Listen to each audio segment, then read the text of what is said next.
So first of all, thank you everyone for registering and joining today. We've had a few apologies, and of course some people have registered knowing that they'll have time for watching the webinar recording afterwards. So this is also just a reminder to let you know that we will be recording the session today, and ACT and RM, we put that up on our YouTube channel for people to refer back to and for us to refer people to. But when we go to the Q&A sessions, Megan from RCS, she will stop the recording, and that way it's a really free and open space for anyone to ask any question of Matt and ACT and RM, and it won't be recorded. So don't feel that if you've got a crazy question that you should keep it to yourself. Please, we want crazy questions, all sorts of questions today that if we can't answer them on the webinar, then we'll obviously take them offline and we'll see what we can do.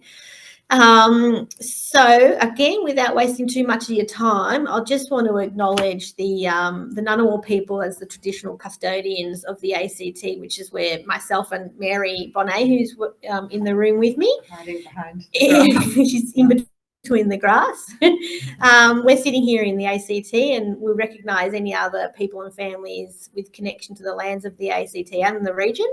And we acknowledge and respect their continuing culture and contribution they make to the lifestyle in this amazing city and the region that we live in. And then the other sort of recognition I must point out is that without the Australian Government's Future Drought Fund Farm Business Program, which is funding this webinar today and the webinar series, it just wouldn't be possible.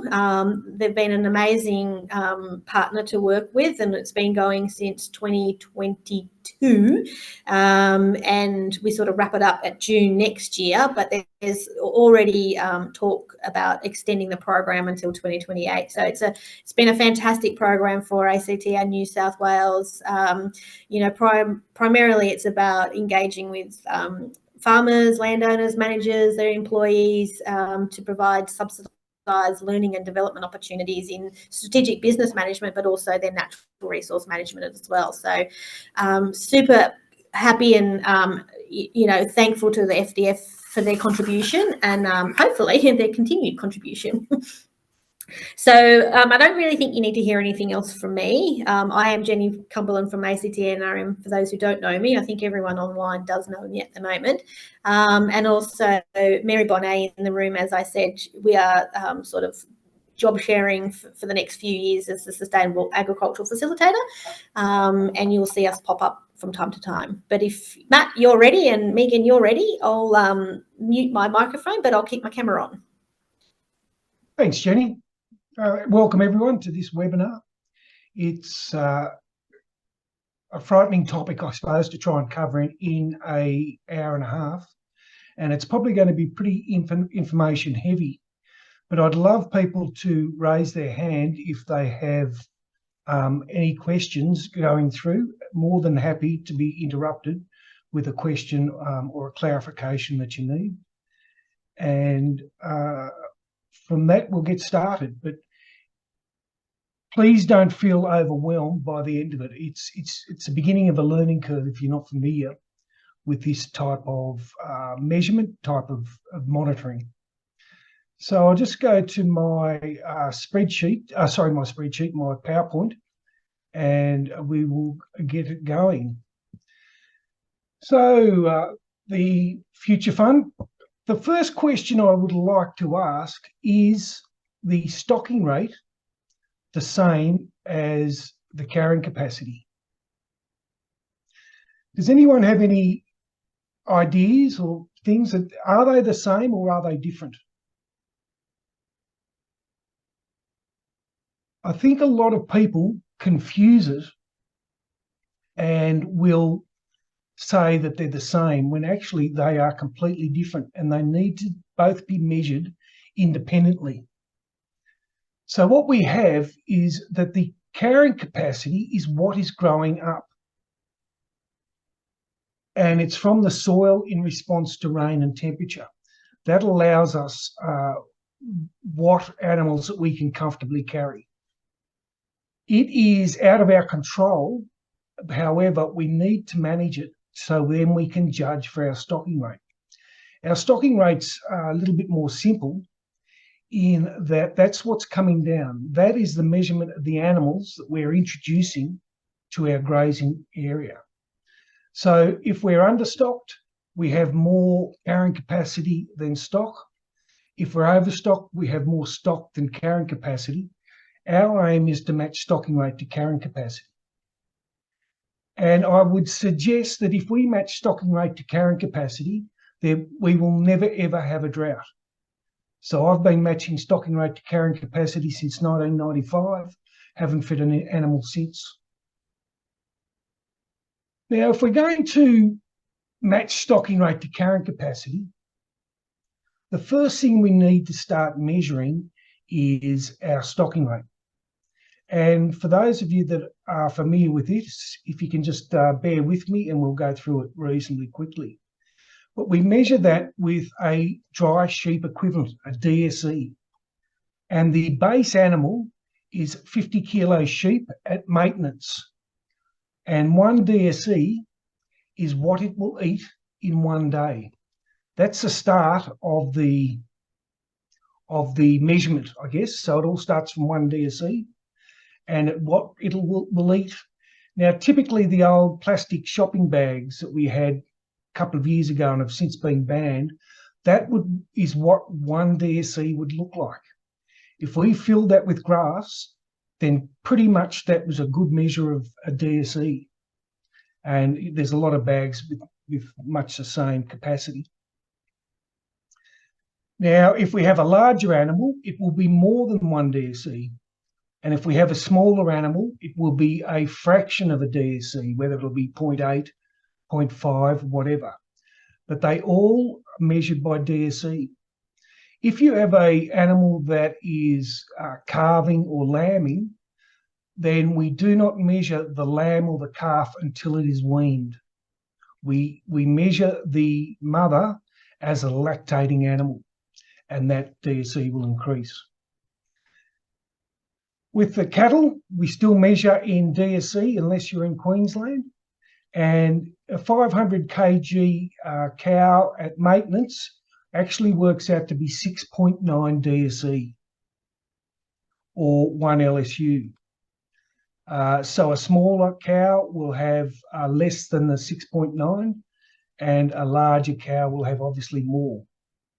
So this is a pretty good measurement of the stocking rate that we are carrying.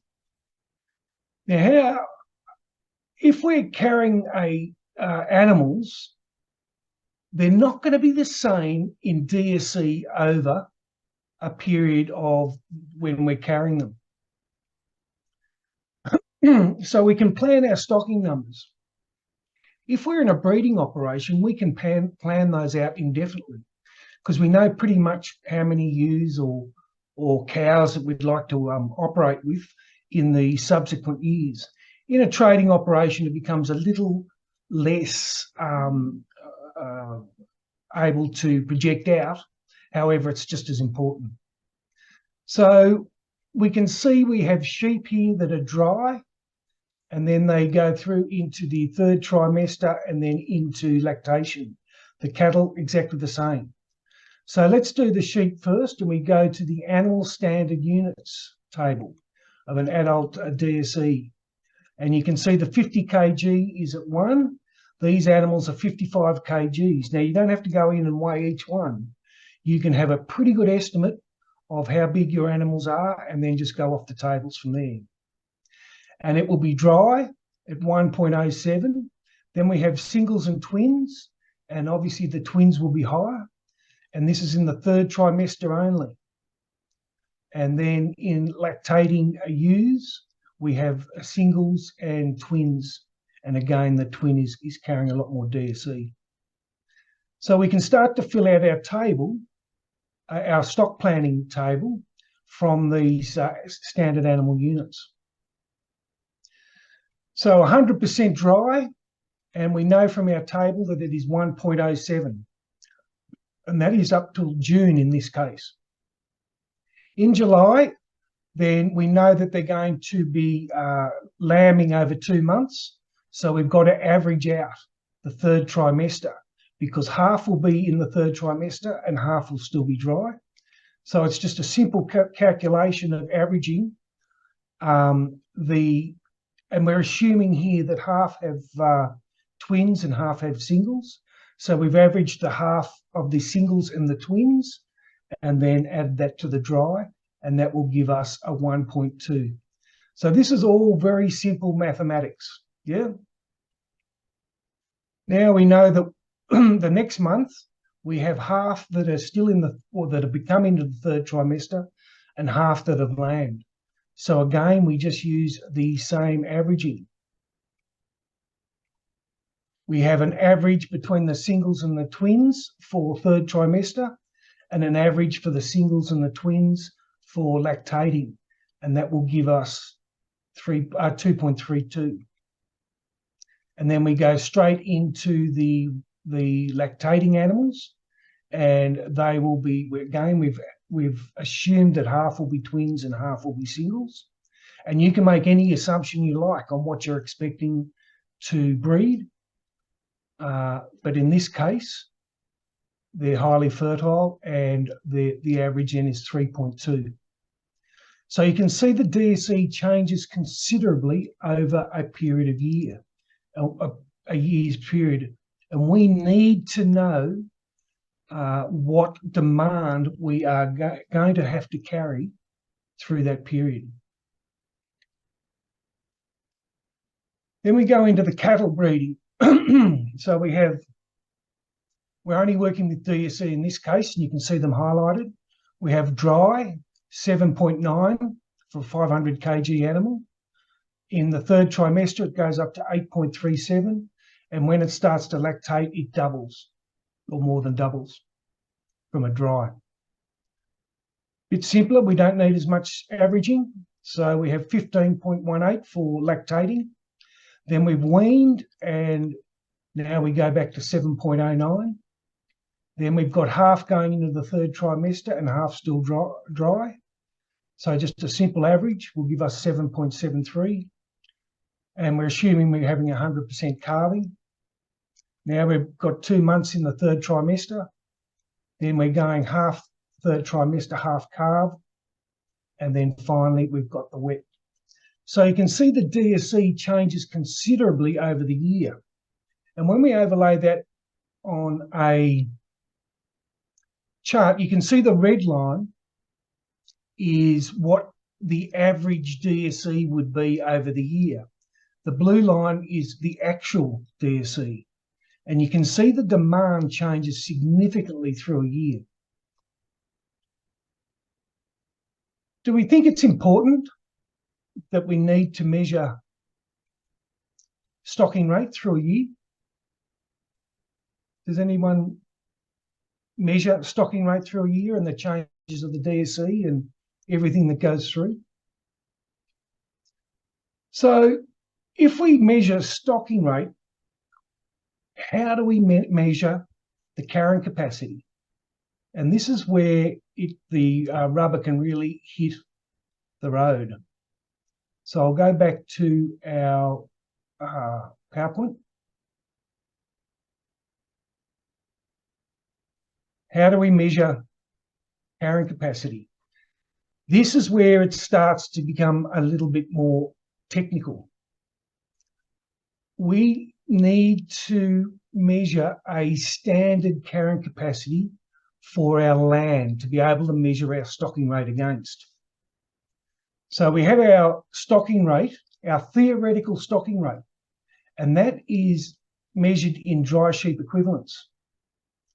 And we measure that with the expected stocking rate in an average year with no feeding. What will we expect in an average year to carry? And it's pretty important that we get this reasonably right, because we are going to then match our stocking rate to carrying capacity against it.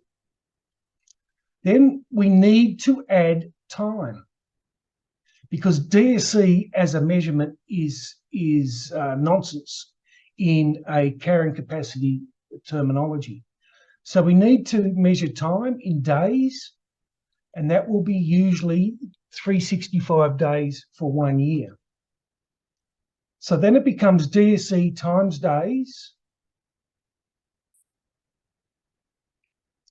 Then we need to measure area. We need to have a grazed area. And this is measured in hectares, obviously. And it's the area exposed to animals in 1 year. So even though you might be moving your animals through the different paddocks, you need to gather up all the paddocks that those animals have moved through in a year. And most of us have a pretty good idea of the area that we graze each year. So then we divide by hectares. And then the last one, which is probably the key, is that we need to have a season, a rainfall season. And this is measured in rainfall, and it's the expected rainfall or expected millimetres in an average year. And for convention's sake, everyone around the world will usually divide by 100 millimetres, except for the Americans. So then it becomes a terminology that we measure our carrying capacity in DSE days per hectare per 100 millimetres of rain.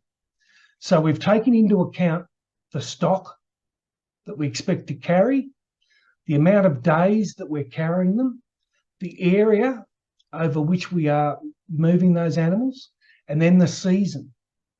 So for every 100 millimetres of rain, we would expect, in an average year, we would expect a certain amount of DSE days per hectare. And then that becomes our benchmark or our carrying capacity. It doesn't change once we set it. Now, if this is how we measure our carrying capacity, then we have to measure our stocking rate accordingly by adding time, adding area, and adding season. However, this is where we measure what has actually gone on, not a theoretical average year. This is what actually has happened. So we have our stocking rate, DSE days, DSE, sorry, and it's the actual stocking rate over the last year, measured in DSE days. Because it's measured over time, usually 1 year, it will be the amount of DSE that you have carried for 365 days, usually. Then it's the amount of area that those animals have moved over for a year. And that will be divided by hectares. And it's the rainfall. And it's the actual rainfall or actual millimetres that you've had over the last year or 12 months. So we've brought into it the season. So you can see now we're comparing apples with apples. And this is the most important part if we want to measure stocking rate to, carrying capacity to stocking rate to carrying capacity. So we've got it back down to DSE days per hectare per 100 millimetres of rain, or DDH per 100 mil. And that is our stocking rate that then we can compare to our carrying capacity.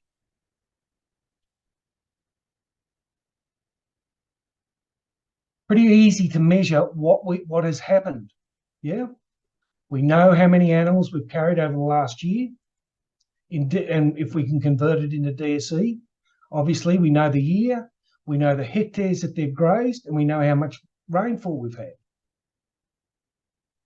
So this is very important in matching stocking rate to carrying capacity because it's a seasonal variation that we need to take account of.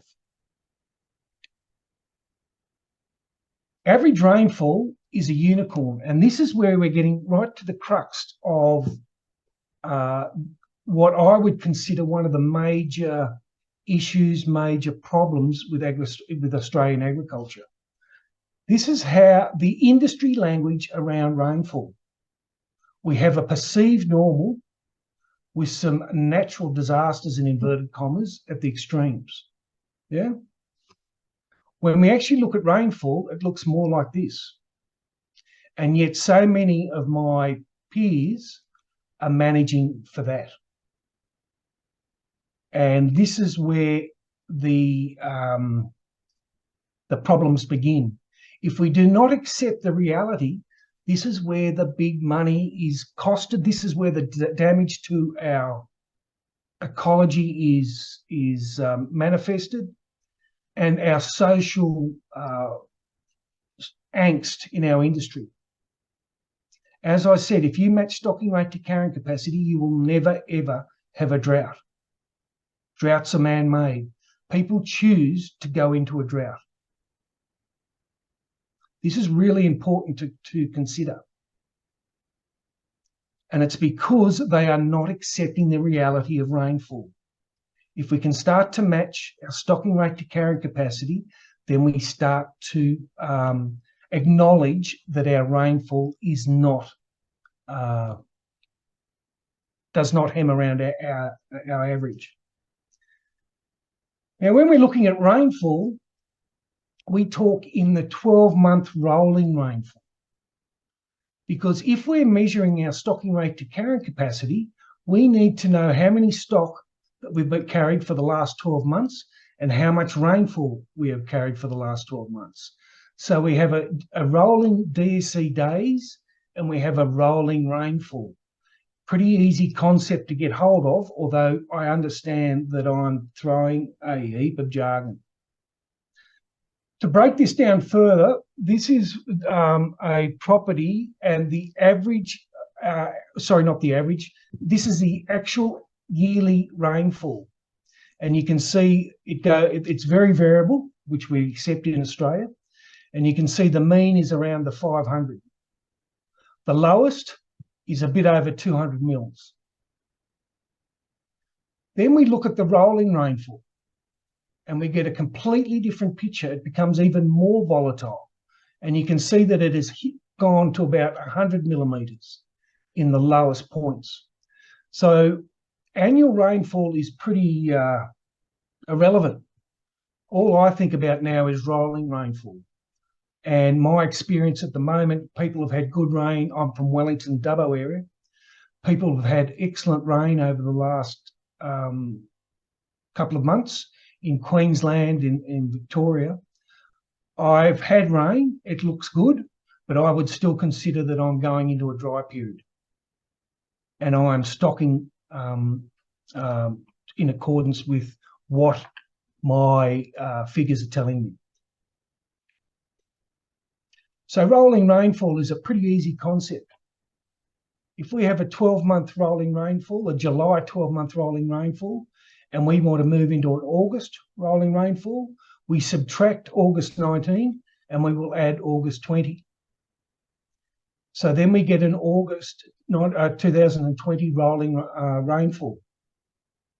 Then if we want to go into September, we do exactly the same thing. We subtract September 19, we add September 20, and then we get a September 20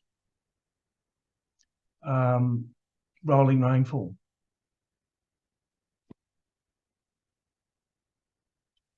So this is what a stocking rate that we can easily measure.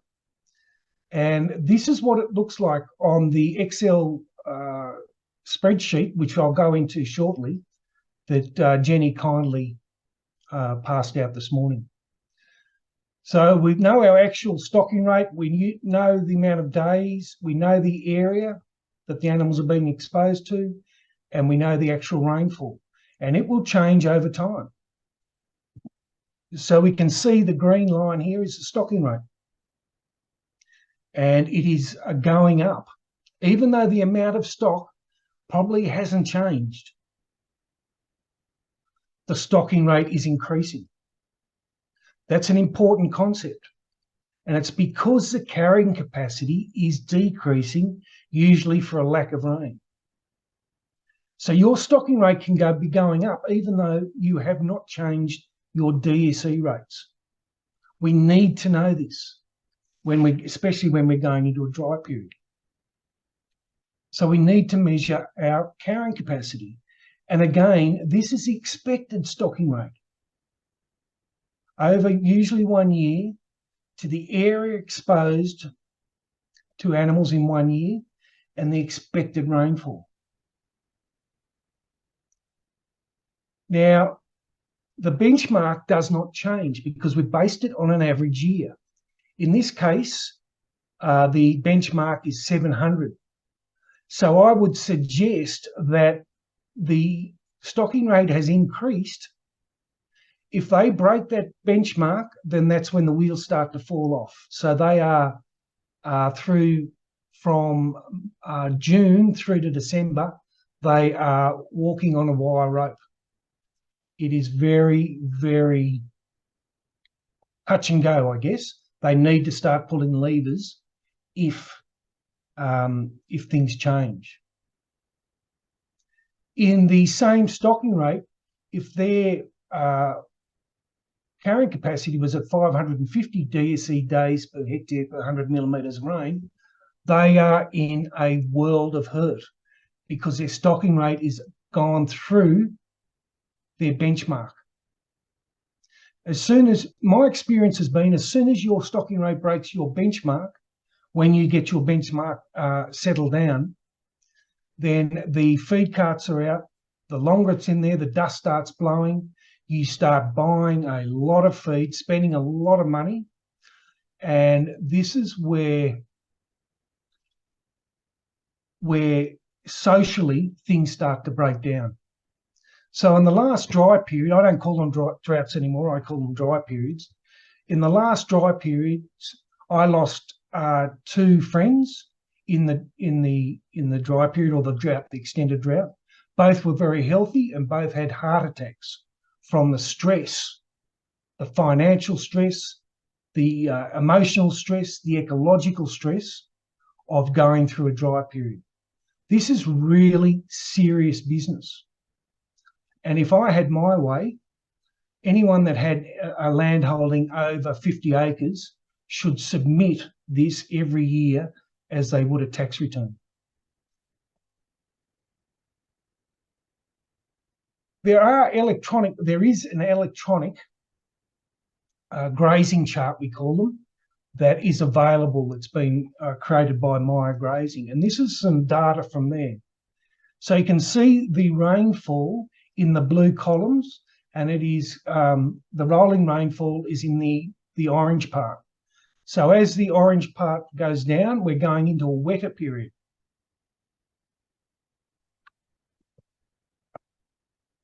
A drier period. As it goes above that line, we're going into a wetter period, and then in this case, it had gone back to dry. This is the grass yield, or the amount of grazing they were getting off those paddocks during this time. So you can see when it was average rainfall, normal rainfall, for a period of a few months, this was the grazing that was going on, and they were pretty happy with it. Then it started to get drier, and they did not do anything about it. Went into a world of hurt, and this data has come from the people who have designed this electronic grazing chart. So it's looking at historical data when they weren't monitoring stocking rate to carrying capacity. So they kept the animals there, and then finally it rained. But even though it rained, the paddocks couldn't recover. And we usually say that if you overstock for 6 months, it will generally take at least 12 months or more for that paddock to recover to where it was before the dry period. I reckon it's even longer. And then even when they went into a drier period, or they started to graze better. So when we look at the accumulative yield, the optimal grazing was in the black line, where they should have just pulled off the DSEs for a little bit. However, they didn't, and so on the green line, it was the actual. And when the actual, when it went into the wetter areas, they could not take advantage of that grass they had. Interesting enough, they overlaid this with their gross margin and they could get $1 value on this because they were taking the extra grass in the dry period. Taking this extra grass cost them $24,725 per hectare. That's a significant amount, and that's not taking into account the ecological damage and the emotional result. So what questions do we have on stocking rate and carrying capacity? I have covered a lot in the last half hour, and there's a lot of new jargon. Is there anything anyone would like me to recover? Are there any questions that anyone has regarding that concept or questioning the importance of it?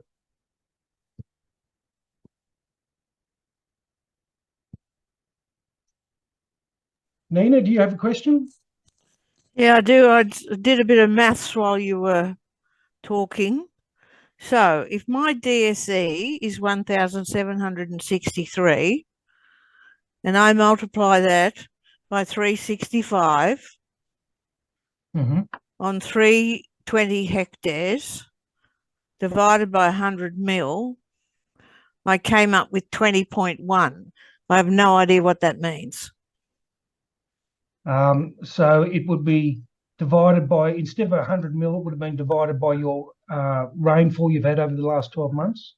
Yeah, no, I just used your example of 100 millimeters. Yeah. Yeah. So it would have been your rainfall, and I will clarify this when I go into the spreadsheet that I've shared with you, and it'll do the numbers for you. But what we've got to do, you were doing the numbers correctly. It's the DSE changes over those months that we've got to take account of.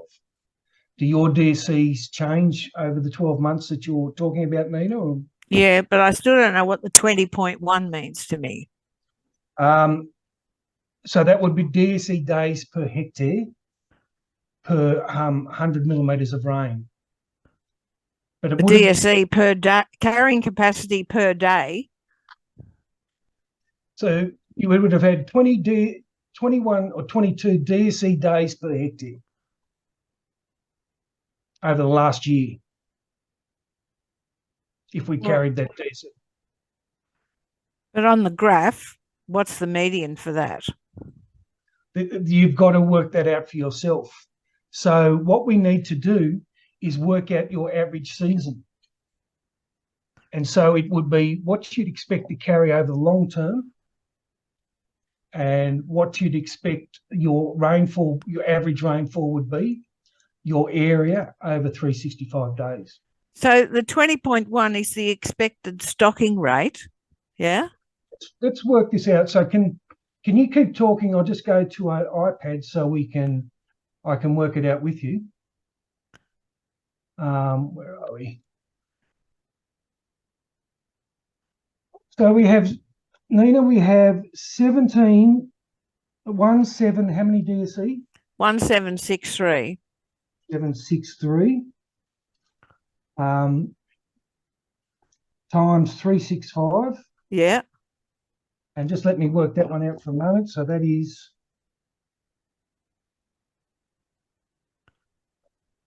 there's my calculator.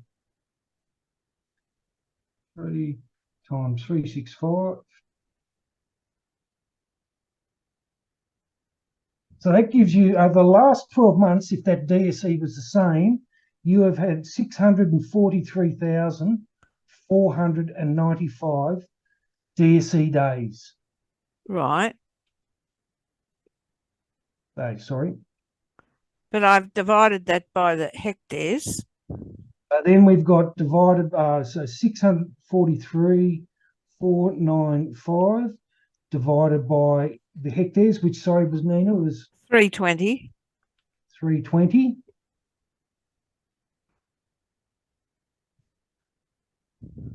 Will give us 2010 DSE days per hectare. Yeah. For every hectare over the last 12 months, you have been able to produce 2010 shopping bags worth full of feed. Right. Every day No, over the 12 months. over the 12 months. And then your average rainfall. Well, I used your 100 millimetre. That was just showing you example. I can't remember. I'm sorry. Somebody else might know who's online. What was the average rainfall for the ACT that year? I guess you could go with our average of 600 to 650 mils a year, could you? Yeah, yeah. Just as a round. Okay, so let's use the 600. Oh, sorry, that's wrong. Sorry, everybody. I hope you don't mind. I just No, this is really good, Nina. okay. So 210 DSE Yeah. days per hectare divided by 600 Yeah, millimetres. yeah, 2010 divided by 600 yeah. gives you 3.35 DSE days per hectare per millimetre of rain. Now, we use 100 millimetres as a convention. So we would use 3.35 DSE days per hectare and per 1 millimetre times 100.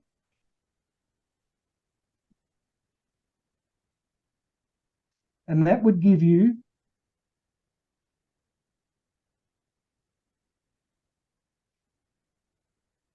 335 DSE days per hectare per 100 millimetres of rain. Right.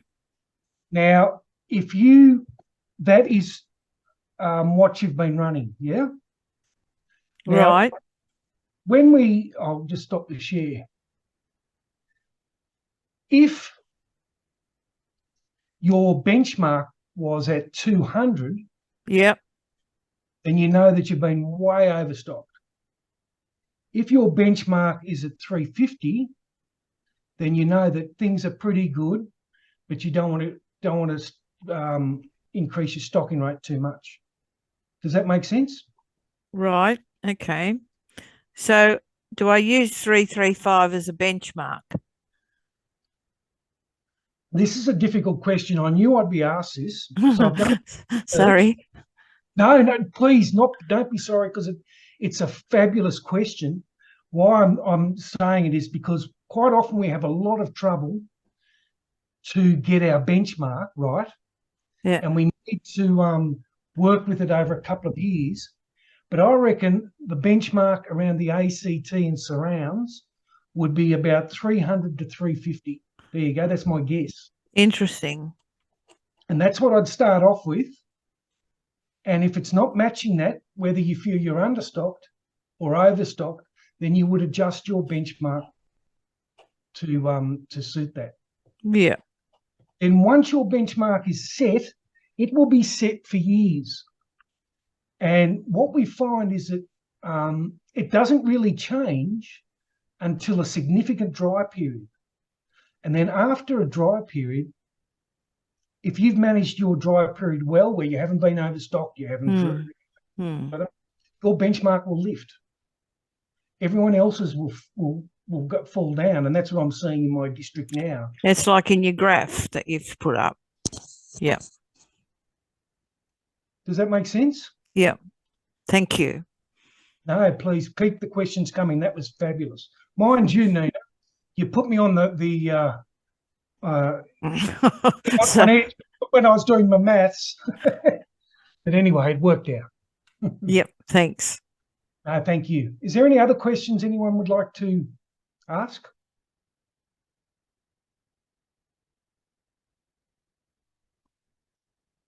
Okay. Let's have a look at the spreadsheet.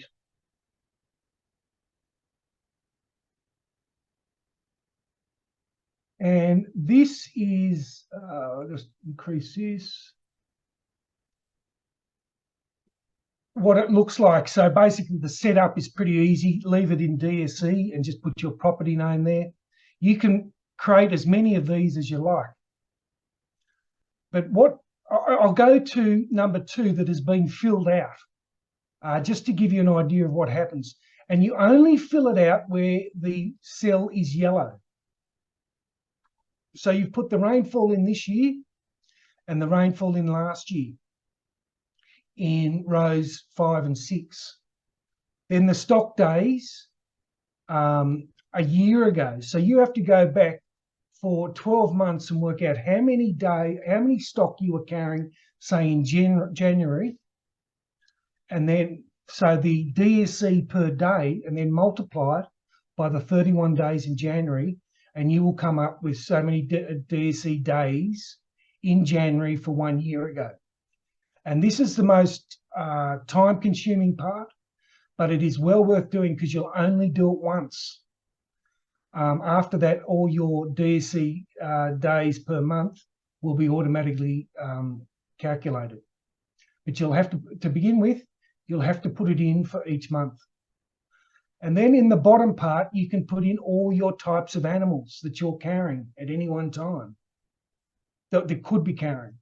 You put in the number of head, the estimated weight, and then the DSE of that estimated weight, and you will get a total DSE for that class of animal. And you end up with all the DSEs for each class of animal, and that will give you a total DSE per day for January. And then this spreadsheet will automatically work out how many DSE days you have carried in January. And in this case, it's 125,364. And you can work this out. So say in a breeding operation, I would put in all the animals that I was going to carry over a year. I would put their changes in DSE through their different breeding times. So you might have them going into the 3rd trimester, their DSE rate will lift. And then going into lactating, their DSE rate will lift. And then when you wean, the DSE rate will come down. However, then you will have weaners that you then need to take account of. What then I would do is would put out my actual rainfall to the month that I'm up to, and then I would start playing around with what rainfall that might happen. And then I can start to see where this stocking rate moves. So in this case, if I'm in January and I'm looking at that, and I know that I'm going to be in a hell of a lot of strife pretty quickly with that projected rainfall, then I need to do something pretty quickly. You'll notice the yellow box on the chart area. That is where you put your carrying capacity benchmark. So for you guys, it would be more like 300 to 350 or thereabouts. You have the charts. So with a standard animal unit for cattle, in here, you drop down and you'd say DSE. 8 months, so you can work a 12-month average, which is cool. And so it's lactating for 6 months. That means that you've left the calf on for 6 months. The average weight would be 550. And so you're getting an average 12 month.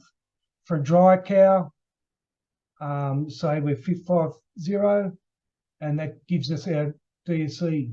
Growing cattle, so if you've got weaners growing, you can have the weight period and the expected weight gain.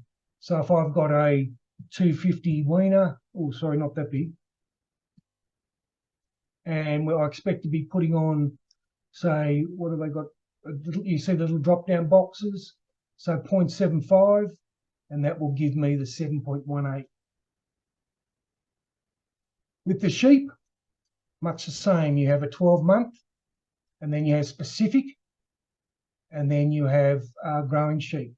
And the wet, you have a drop down to show you whether it's pregnant, 3rd trimester, or it's dry. Again, we stay away from LSU, that's for Queenslanders. And you can choose whether it's a crossbred or a merino. And it all changes for you. So that becomes very handy for when you want to work out what you're putting in. So Sorry, Matt, we've just got a question, Ruth, before we get too far down the track. Yes, please. It's not an urgent question. I just wondered, is there some way you can factor in like unexpected things, like if you get a lot of grasshoppers eating your grass, or you have kangaroos grazing and things like that? How can you factor in those additional pressures? Great question. And obviously we can't project that it's going to happen, I guess, unless you expect to have some grasshoppers in summer. What I did, my only real time I got into a pickle, I guess, I had grasshoppers for 8 months. So I put in here grasshoppers.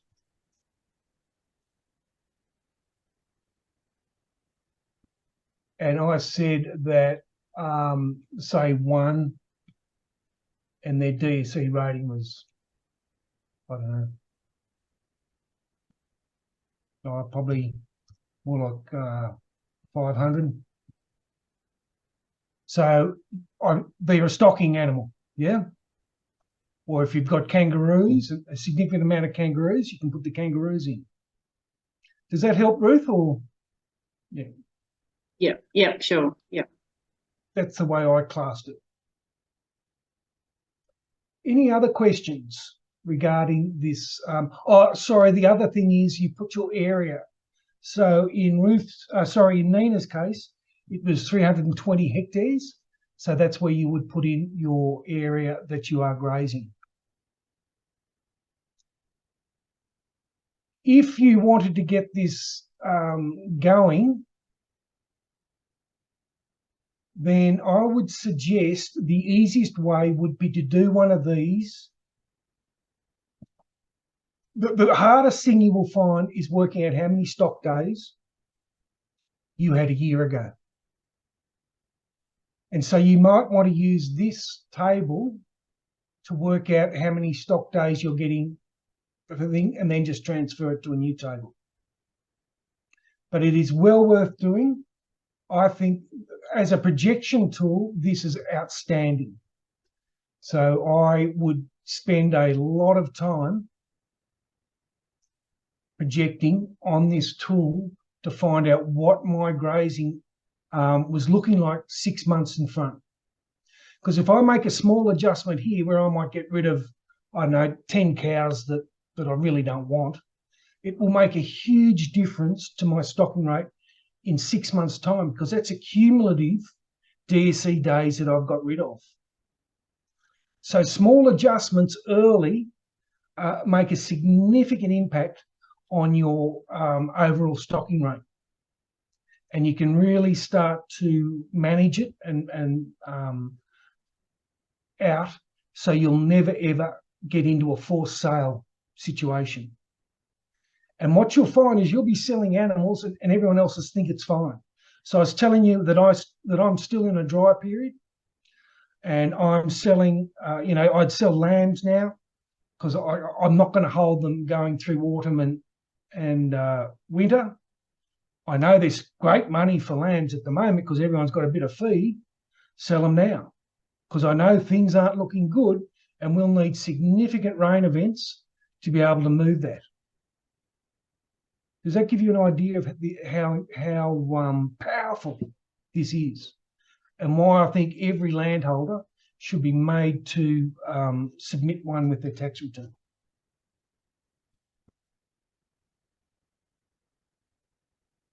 Any other questions?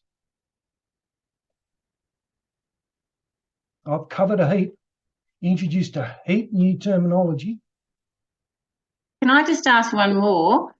Please. On that, so that's kangaroos and that's grasshoppers. Do you know, sometimes, especially like in that 2019, you know, it was so hot and so dry. I mean, we had people that would say the grass just sort of seemed to dry and kind of crumple and blow away kind of thing. Like it sort of wasn't really down to a particular mouth. It was just such an extremely dry time. Yes, absolutely.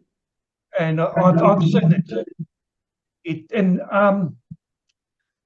You see it on the second year of a drought. So I've really only seen it once in my lifetime, which was 2019. What you'll find is that if they're good perennial species, it might disappear a bit on the top, but they're still sitting there for the rainfall event.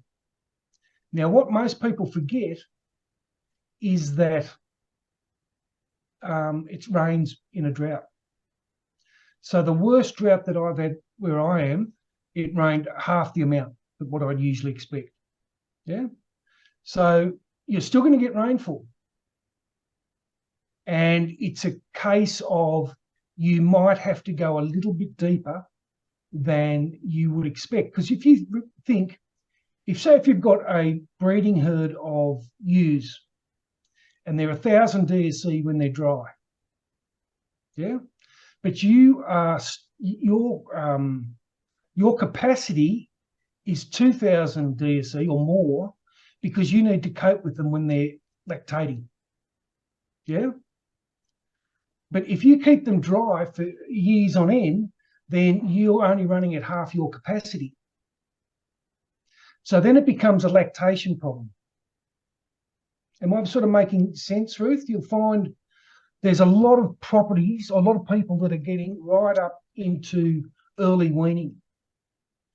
So you go up into the territory and these guys will be running a breeding herd and they don't get a wet season. The first thing they do is go and wean. And these guys can have, 50,000 calves on feed. Then their herd has gone back to half. It can go pretty easily, but they've got to feed a small animal, and that is the most economic animal to feed. And also they have a finish date. They're not going to feed them into the nether because all they're doing is feeding them until they can sell them. They become a saleable product. Does that make sense? Yes. But what you said is it's a tough time. I did have a few clients who actually went into a, containment lot. They quickly just put them in the yards, and these guys were getting phone calls 5 to 6 a night asking for adjustment. That's how much grass they had. One poor bloke was on the Newell and he was just driven bananas. He actually changed his phone number. And they rang me up and he said, I want to put him in a containment lot. And my head exploded because he's the best grazier I know. And he said, well, I've had 120 days rest on my grass. So the animals hadn't touched it for 120 days. A bit of a rude problem. He thinks that he needs 150 days rest. So he's been caught out in the second year of a drought. So he said, well, I'm going to put him in there for 3 months. I've got a start date. I've got a finish date. I know how much it's going to cost me. And then my grass will have grown to a point where I'm happy to put the animals back on it, because he wasn't happy to put the animals on the grass at the moment because he knew he'd take too much. He ended up leaving them in there for a month or less because it rained and all the rest of it. Does that make sense? Yeah. But again, it all works on rest periods and things like that for your grass. So that's a whole new part, which I'd love to go down, but we just haven't got time. Any other questions or great questions? I'll go back to my PowerPoint. and we'll go into the question: how accurate do you reckon those calculations that we've done on the spreadsheet or on a bit of paper or wherever you like, how accurate do you think they are? Because it really is theoretical, isn't it? We're just putting numbers on a page. What we've found, and these grazing charts have been going on since, in South Africa, since about the early 80s, in Australia since 1990. So we've had a lot of time to proof these up. They don't work very well in a wet period. And they don't work very well because you imagine when you've had a lot of rain and you keep getting rain. Is that effective rainfall? Is that helping the grass grow, or is it running off? And we believe that in those really high rainfall years, it'll show that you can have stock coming out your ears. But in actual fact, a lot of that has been ineffective rainfall. So you're not going to get the feed. So that's where that chart really starts to waver a bit. That's something you need in the back of your hand. Where it has been absolutely fabulous is in the dry periods. It will tell you where there's a dry period coming 8 months in front, every time. And that is just so much power. But we've got to be able to prove it up and say, right, we've done this on the, Matt's showing me how to do this on the computer. Is this, fair dinkum? And so we have a technique that when we go into the paddock to prove this up. Also, it's a really good way to do a grass budget for what you have and whether you've got enough feed for what animals that you are carrying. So let's go into the spreadsheet again, and we will do what we call a physical grass estimate. So we have a 50 kilo ewe or wether at maintenance, not lactating, not pregnant. And we know that it will eat 1 DSE in 1 day. And we've got a shopping bag. So we've got a visual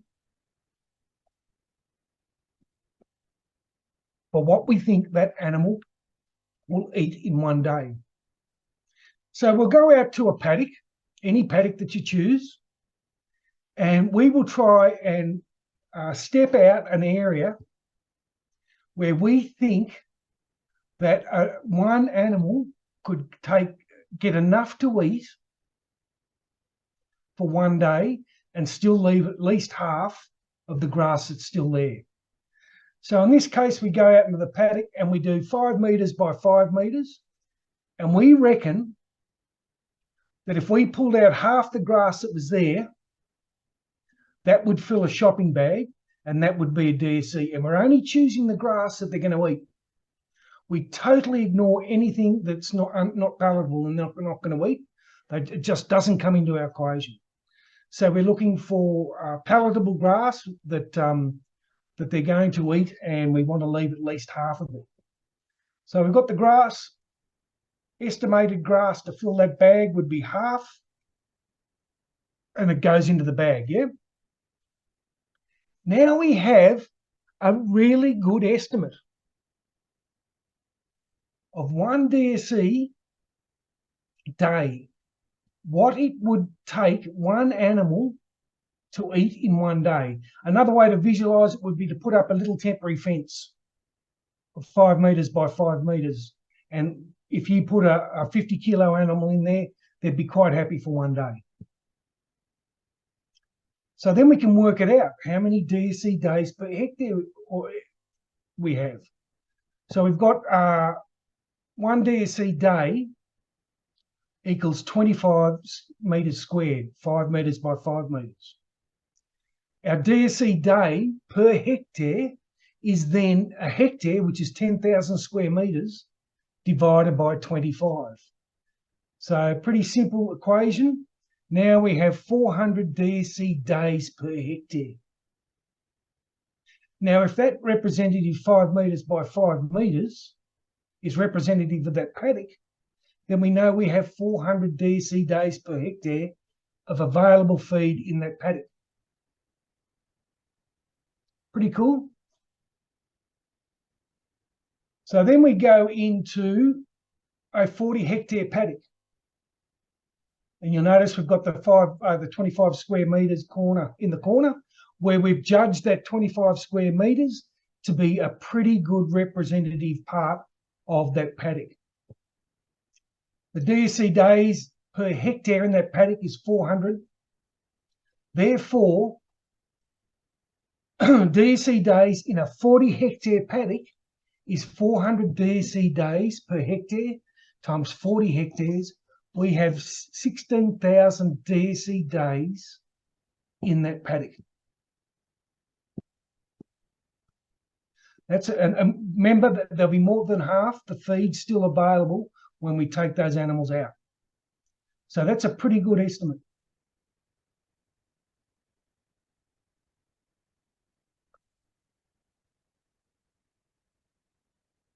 Our animals, we have a total in our mob herd FLIRD of 5,500 DSE that we're running at this time. The feed available in that paddock is 16,000 DSE days divided by the 5,500 DSE.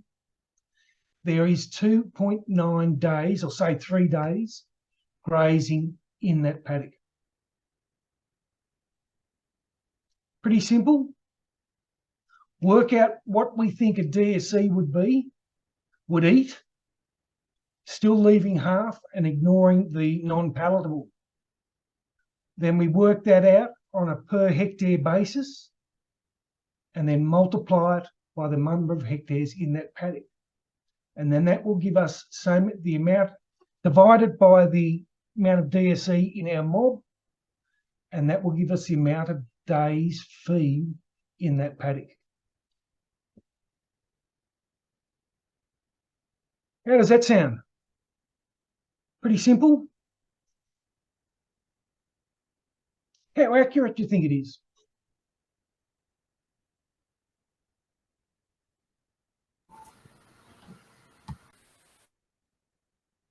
I'll be honest here, it's not that accurate.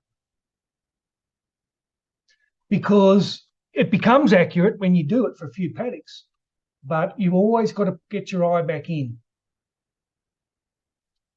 So we've said that there's 16,000 DSEs in that paddock, and we're going to be grazing for 2.9 days. How accurate? The animals will tell us how accurate we are. We know how many DSE is in that mob. So we put the animals in there and we reckon from our estimate that they're going to be in there for 2.9 days. When we take them out, we expect to see more than half of the feed still there. It might have been trampled down or whatever, but it wasn't eaten. Yeah? So we have a pretty good visualization, and some people put a little crate in the paddock before they put the animals in so they can see what it looked like before the animals went in, take the crate away, and then they can see what the result after is, and you can get a pretty good estimate. So we'll keep following through on this example. The animals have consumed what we expected to take 2.9 days in 2 days. So they've pretty much taken a third less time, 2/3 the time than what we thought. They've taken 2 days instead of 3. What's that telling us? That's telling us that our square was too small. We overestimated the feed in our square.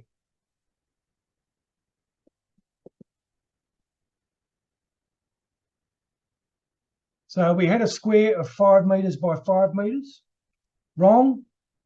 The animals know. We're guessing. So we've made it 6 metres, and that's 36 metres squared. Therefore, DSE days per hectare is 277 DSE days per hectare. Now we've got that, we can then go to other paddocks. So the animals have fined down our estimate. We can then go to other paddocks. You could drive past paddocks that look similar, like this 40 hectare one, and say, oh, well, now I know that that's 277 DSC days. And then you could go to another one and re-estimate and say, well, I'm going to estimate a bit more feed because I underestimated last time. Suddenly you can have the total amount of DSC days of feed you have and still have half your plants. By having half your plants still there, it's what we call rain ready. And rain ready is when you get a rainfall event, it is green within hours of that rainfall event, and it is growing. Whereas if you take it past that halfway, then the plant starts to consume its roots. Once it starts to consume its roots, it takes forever to start growing again because it's got to rebuild its roots. So it's really important not to go past that half, because when you get rain, it'll just grow very, very quickly again. And that's what I'm seeing here. At the moment, I'll get a rainfall event of 20 mil. Suddenly I've got green feed everywhere. Now, it was there when it was dry, but I just haven't taxed it too much. Now I can go around all my paddocks and I know the hectares.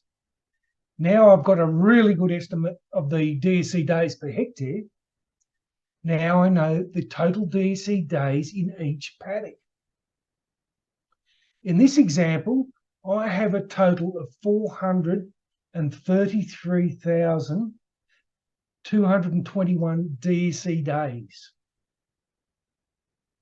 of feed in front of me. Let's say that we're in a really cold climate and we don't expect much feed, and we're in April. We don't expect much feed until spring. Doesn't matter if it rains or not. So now we know how many DSC days in front of us, then we can work out how many days of feed we have for our mob. So we've got 433,000. How many days can we feed our 5,500 DSC herd? It's just a simple division. We know that we've got 79 days of feed in front of us. So if we're in April, May, June, it's going to take us halfway into July. Is that going to be good enough? Or do we need to lighten off so it'll put us in August or something like that? This is where and this is really important in changes of season. So maybe we've had rain events for 3 months and suddenly the rain stops coming. We need to go out in the paddock and see how much feed we have, so we never ever run out of feed. We've got it on our charts and on our Excel spreadsheet. Now we've got it in the paddock, and in dry periods that marries up very, very well. Gee whiz, we've covered a lot. What questions do you have for me? Or is everyone's head still rolling? Because I know there's a lot of new jargon in there and a lot to take in. And I was saying to Jenny that this can take a day or more in a course to go over, and usually a workshop to get going for people. So it's a tall ask, and it's probably nearly showing you what's out there and what the possibilities are, so there is no guesswork in the grazing operation.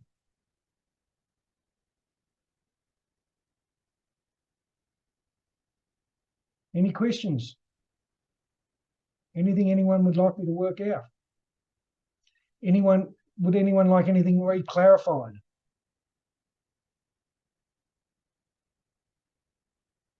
Jenny, I think we're nearly not getting many questions.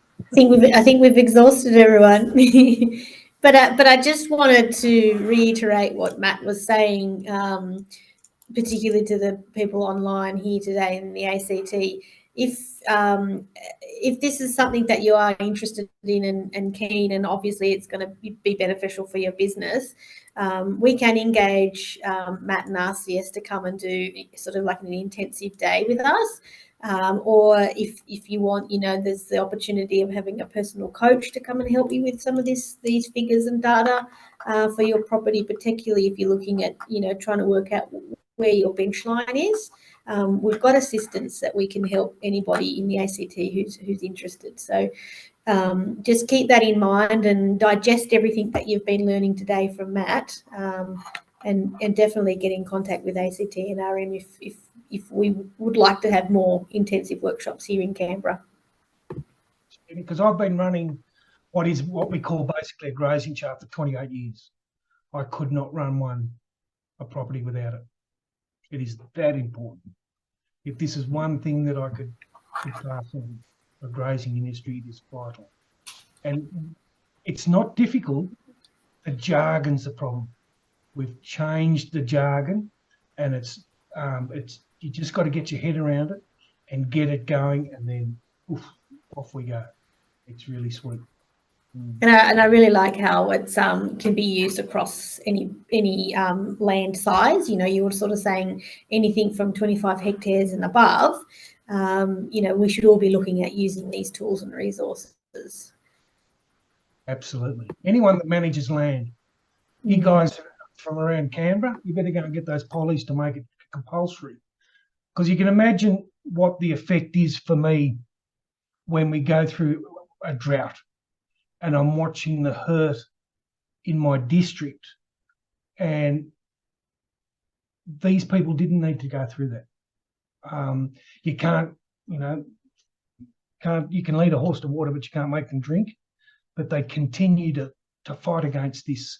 It's a once in a century drought, and gee whiz, we've been getting a lot of them lately.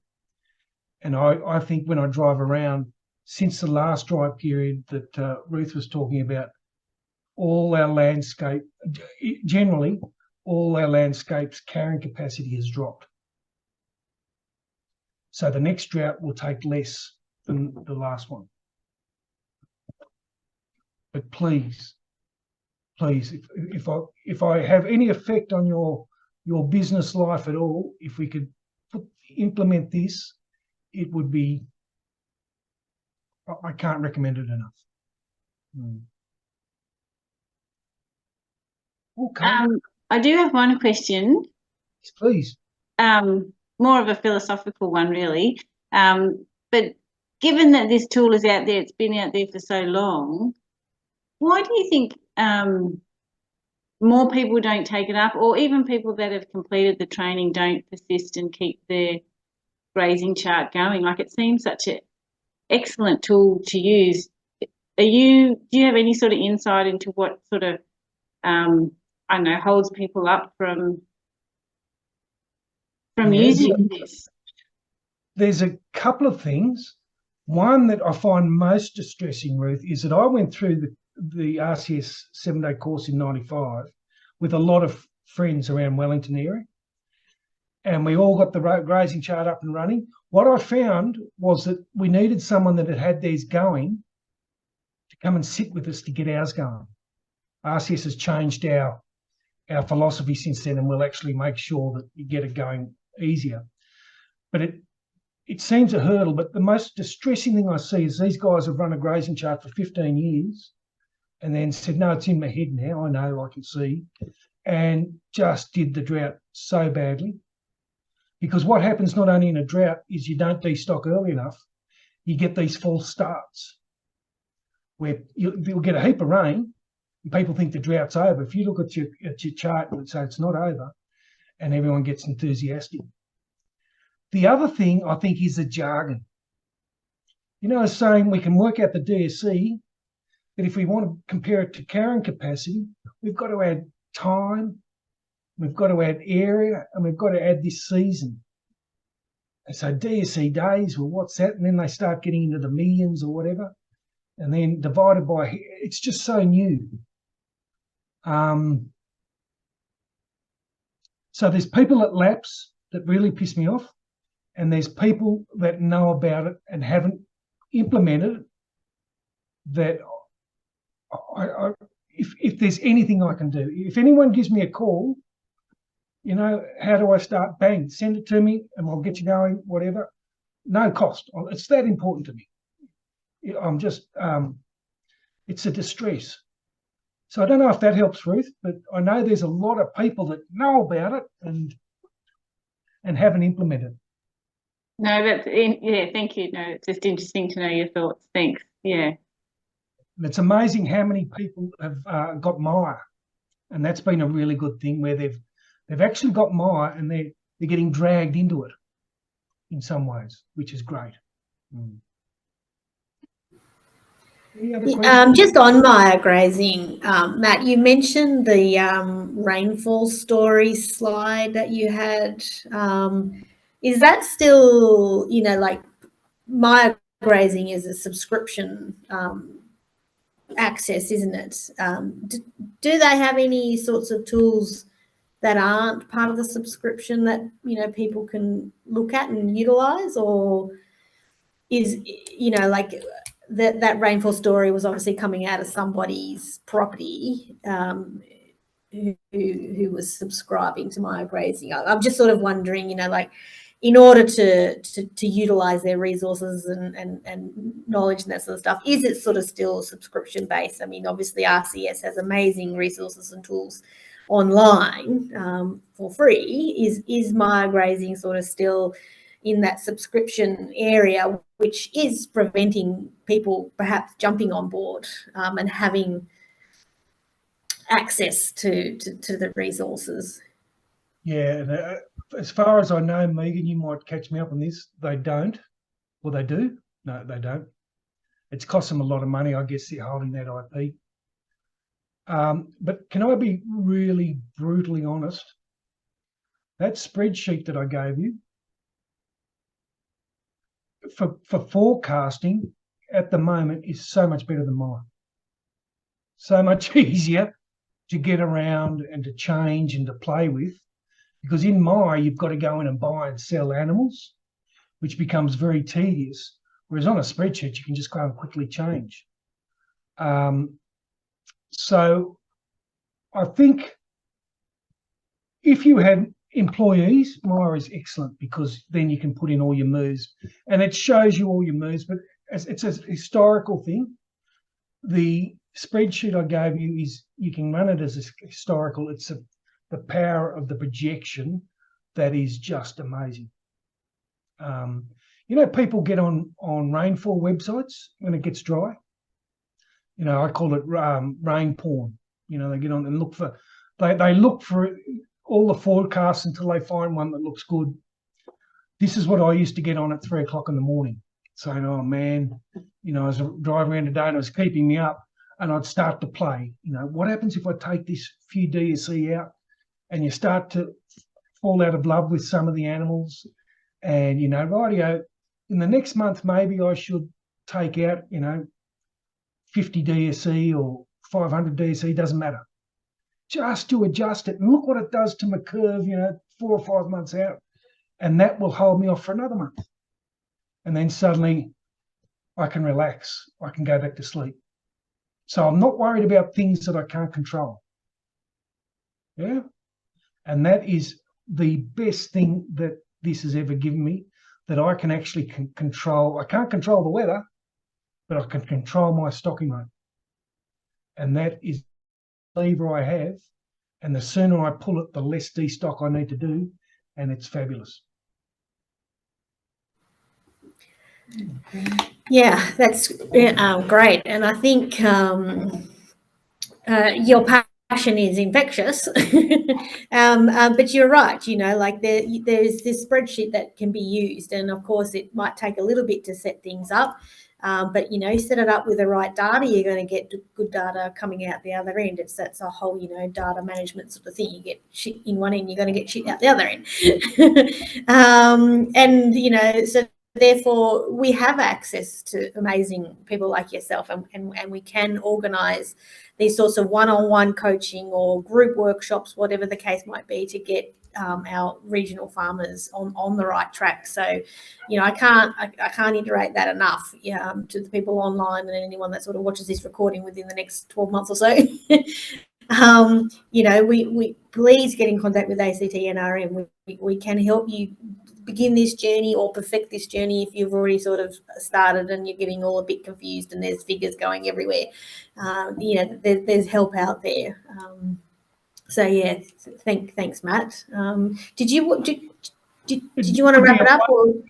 Yeah. I'll let you wrap it up, but just quickly before we go, it would be a wonderful workshop for people to come in, and we got everyone up and going on a paper grazing chart, which looks after the history, and start projecting on the spreadsheet, and it could be done easily.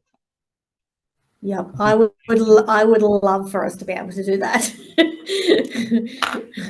Yeah. Well, All right. Reinforce what Matt said there about the tools. There's multiple ways that you can go about starting this sort of tracking that Matt was talking about. The spreadsheet is a wonderful one for those that are au fait with computers, but if you're not so au fait with computers and not so comfortable with spreadsheets, we do have a paper version which you can scribble all over of exactly the same thing that tracks exactly the same information.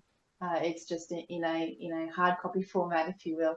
That we can post out to folks if they're wanting to purchase a pack. They come in packs of 25, so that's 25 years worth of grazing charts there, and very, very similar in terms of how they operate. It's just one's manually you're writing everything in, the other one with the spreadsheet it generates some stuff for you.